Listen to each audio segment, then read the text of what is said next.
Welcome to The Explainer, where we break down big ideas. Today, we're going to get into something, well, something pretty wild. It's from this new philosophical paper that makes a huge claim. AI isn't just a new tool we're using. Nope, it's actually changing the very fabric of what it means to be human. So let's just jump right in with a question, a pretty pointed one that this paper really forces us to confront. Do you really think for yourself anymore? I mean, your gut reaction might be, of course I do. But stick with me here because it's gotten way more complicated than that. All right, so let's ground this in something we can all probably relate to. Picture this. A student's got an essay to write. You know, back in the day, that meant locking yourself in a room, hitting the books, staring at a blank page. Just you and your own thoughts, right? But now, that student is way more likely to open up ChatGPT. And they're not just asking it to write the essay for them, they're in a dialogue with it. They're throwing out half-baked ideas, seeing what the AI spits back, and through that back and forth, they actually discover what they think. It's a total game changer. So this whole experience, this new way of thinking, well, it actually has a name. The paper argues we're all living in what it calls the post-reflective condition. And what is that? It's basically a world where thinking happens outside your head. Okay, but before we can really dig into that, we need to understand the bedrock concept the whole paper is built on. It's called post-AI ontology.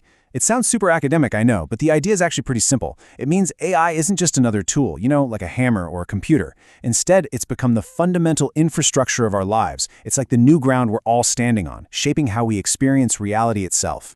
And so, if we're all living on this new AI ground, that naturally leads us to this post-reflective condition. It's the big consequence of that post-AI ontology we just talked about.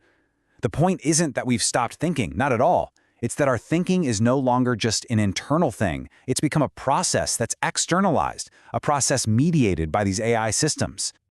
Okay, so how does this actually change you? How does it show up in our day-to-day lives? Well, the paper breaks it down into three really profound transformations to our experience. All right, this first one is absolutely crucial. So in the old model of traditional reflection, you'd have an internal dialogue with yourself to arrive at an understanding. It was a closed loop inside your head. But in this new post-reflective world, that loop is now external. We bounce our thoughts off a system like an AI, and it's in that act of articulating and seeing it reflected back that we find clarity. Think about that for a second. Articulation now comes before understanding. You have to say it to know it. Now you might be thinking, okay, this kind of sounds like postmodernism, right? With a skepticism of truth and all that. But the paper makes a really important distinction here. Postmodernism was an intellectual position, a choice, to reject grand narratives. But the post-reflective condition, that's not a choice. It's our existential condition. It's just the water we're swimming in now. Our personal stories aren't just rejected, they're fractalized, broken into a million little pieces by algorithms, and truth starts to feel less about objective fact and more about what's algorithmically coherent in our own little bubble. Okay, so that's how our thinking is changing. But the second big transformation is just as wild. Your past is now a data set. And this quote nails it.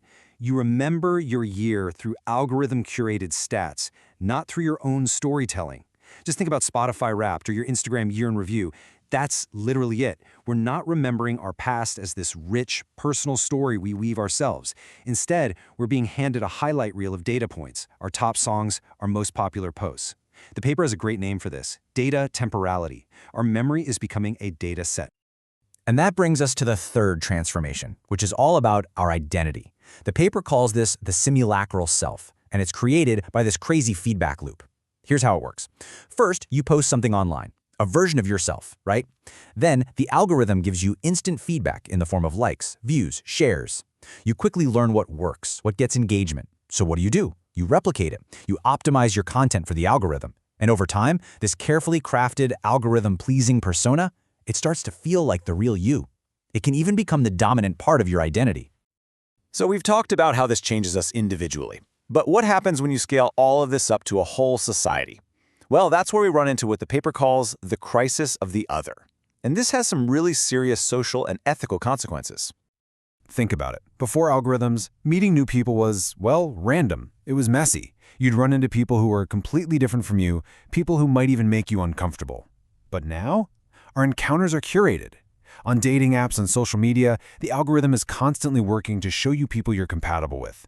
It's designed to minimize surprise and difference, to basically shield us from anyone who is truly other.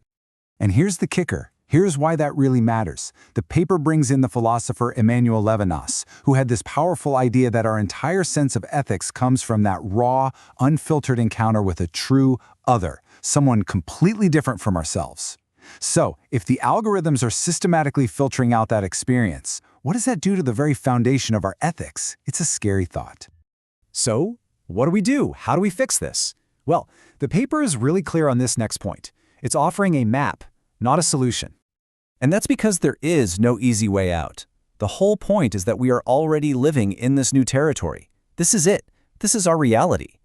So the paper isn't trying to give us an escape route. It's trying to give us a map, a way to understand the world we're in, so we can at least try to navigate it with our eyes open. And part of navigating this world means getting comfortable with some seriously mind-bending paradoxes. Like, think about this. To even understand how these algorithms are shaping us, we have to use them. Or how the most hyper-personalized experiences are built on massive, impersonal datasets. And maybe the weirdest one, the moments we feel we're making the freest choices are often the moments we are being the most predictable for the algorithm. It's a real trip. So, in the end, this paper doesn't give us a neat little answer. Instead, it leaves us with one massive, powerful question that maybe we all need to start asking.